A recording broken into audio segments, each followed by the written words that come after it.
नमस्कार.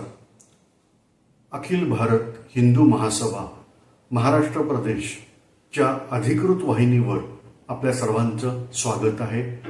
हिंदू महासभा म्हणजे नक्की काय? आपण एक थोडक्यात हिंदू महासभेची ओळख आपण इथं करून घेणार आहोत. सगळ्यात पहिल्यांदा पंजाब प्रांतामध्ये काही अन्यायकारक नियम ब्रिटिश राज्यकर्त्यांनी बनवले होते, तर त्याला विरोध करण्यासाठी म्हणून एक हिंदूंची संघटना त्या ठिकाणी उभी राहिली. तिला हिंदू सभा असं नाव होतं. कालांतराने ती संपूर्ण भारतभर पसरली आणि मग त्यावेळेला जे अधिवेशन झालं तिला नाव दिलं गेलं अखिल भारत हिंदू महासभा. हे जे पहिलं अधिवेशन झालं हिंदू महासभेचं, त्याच्यामध्ये पंजाबचे केसरी लाला लजपत राय, पंडित मदन मोहन मालवीय असे दिग्गज त्यावेळेला व्यासपीठावर होते. सुरुवातीच्या कालखंडामध्ये जो राष्ट्रीय सभा म्हणून पक्ष होता, म्हणजे ज्याला आपण काँग्रेस म्हणतो, इंडियन नॅशनल काँग्रेस, तर त्यातलेच बहुतांश सदस्य हे हिंदू महासभेचे सभासद असायचे. त्यामुळे बरेचदा असं व्हायचं की काँग्रेस पार्टीची अधिवेशन झालं की त्यानंतर हिंदू महासभेचं अधिवेशन व्हायचं.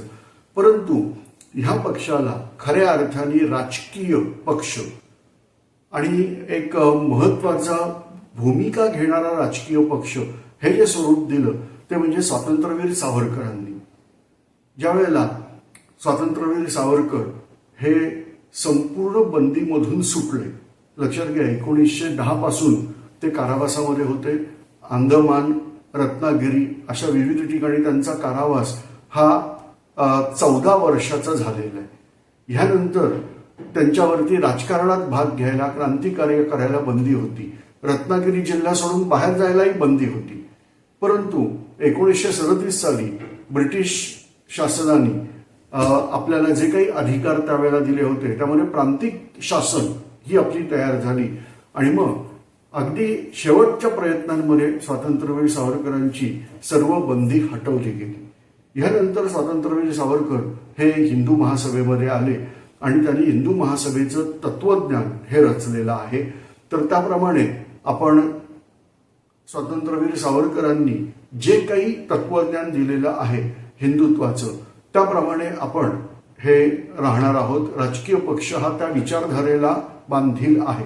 लक्षात घ्या, हा भारतातला पहिला राजकीय पक्ष आहे जो हिंदूंनी संघटित होऊन हिंदूंसाठी बनवलेला आहे. अखिल भारतीय हिंदू महासभेचं सदस्यत्व केवळ हिंदूंनाच घेता येतं. पण हिंदू म्हणजे कोण? स्वातंत्र्यवीर सावरकरांनी केलेल्या व्याख्येनुसार ह्या अखंड भारत भूमीमध्ये ज्यांची पुण्यभू आणि पितृभू येते ते हिंदू आहे. म्हणजे थोडक्यात असं आहे की भारतात राहणारे जे बौद्ध आहेत, जे जैन आहेत, जे लिंगायत समाजाचे लोक आहेत, आर्य समाजाचे लोक आहेत, ह्या सगळ्यांची गणना सुद्धा हिंदू ह्याच शब्दामध्ये होते.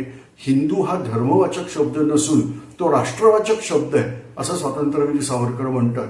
आणि मग स्वातंत्र्यवीर सावरकरांच्या व्याख्येनुसार आपण हिंदू महासभेचं म्हणजे अखिल भारत हिंदू महासभेचं संपूर्ण सदस्यत्व वगैरे ज्या गोष्टी आहेत ह्या पद्धतीमध्ये दिल्या जातात की जे सावरकरांच्या व्याख्येनुसार जे हिंदू आहेत त्यांना आपण हिंदू महासभेचं सदस्यत्व देतो.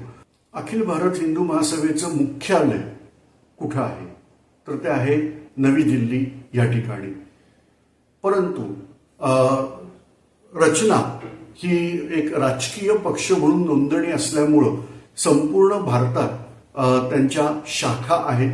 आता आपण ज्या शाखेचा विचार करतोय ती आहे महाराष्ट्र प्रदेश हिंदू महासभा.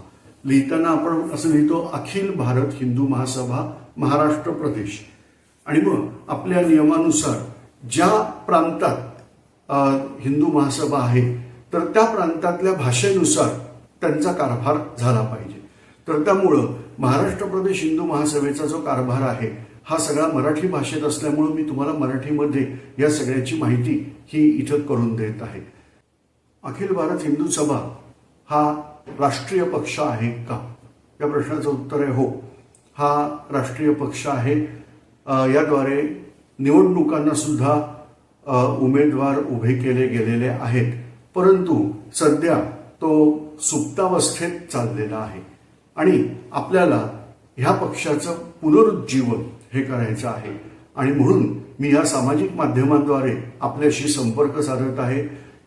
आपण हिंदू महासभेचं सदस्यत्व घेण्यापूर्वी आधी हिंदू महासभेची माहिती जी काही मिळते ती घ्यावी. त्याचं परीक्षण हे आपण स्वतः करावं. स्वातंत्र्यवीर सावरकरांनी हिंदू महासभेच्या अध्यक्षपदावरून केलेली भाषणं आहेत, त्यांचा संग्रह मिळेल. त्यामध्ये हिंदू महासभेचं तत्वज्ञान हे स्पष्ट केलेलं आहे. त्यामध्ये अखंड भारत ह्याला तर प्रचंड मोठं प्राधान्य दिलेलं आहे.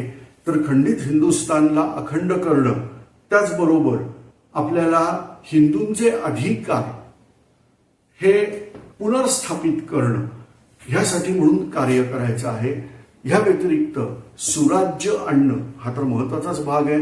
कारण असा भाग नाही आहे की हिंदूंचं राज्य आलं की अन्य धर्मियांना देश सोडून गेलं पाहिजे, तर तसं अजिबात नाही.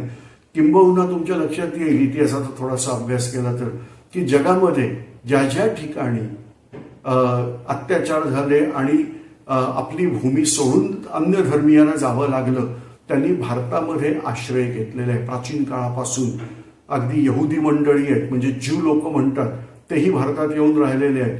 पारशी मंडळी, झोराष्ट्रियन म्हणतात, हेही भारतात येऊन राहिलेले आहेत.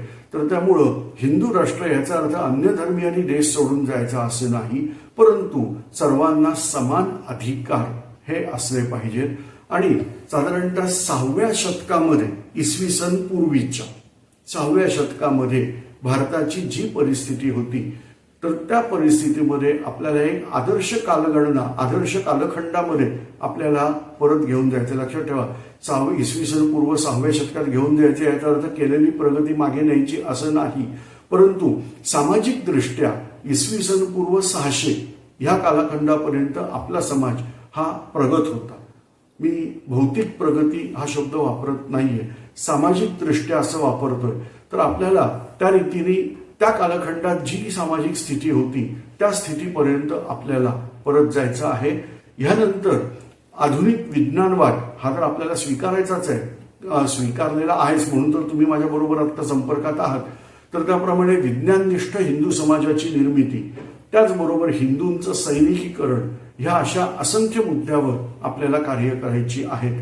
तर हे फक्त आता मी तुम्हाला एक हिंदू महासभा म्हणजे काय याचा परिचय म्हणून देणार हे व्याख्यान केलेलं आहे. पुढच्या व्याख्यानामध्ये हिंदू महासभेची ध्येय धोरणं आणि निवडणुकीसाठी जेव्हा आपण निवडणुका लढवणार आहोत, तर त्या निवडणुकांसाठी आपल्याला जे काही घोषणापत्र म्हणजे उर्दूमध्ये जाहीरनामा म्हणतात, तर तो काय असेल, तर ह्याबद्दल आपण विचार सविस्तर करणार आहोत. धन्यवाद.